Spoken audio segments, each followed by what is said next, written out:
Салам жигиттер, бүгүн силерге жаңы бир көнүгүү көрсөтөм.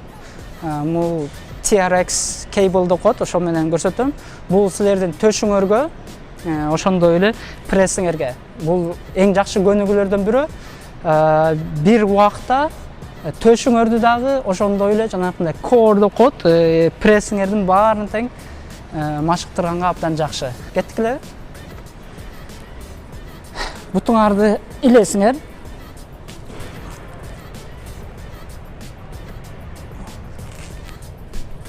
Мынакей, карагыла. Мындай турасыңар. Жанагы айткан себеби бул төшкө дагы жакшы. Мынакей. Bir отжимание, 1, 2. 1, 2. 1, 2. 1, 2. 1, 2. 1, 2.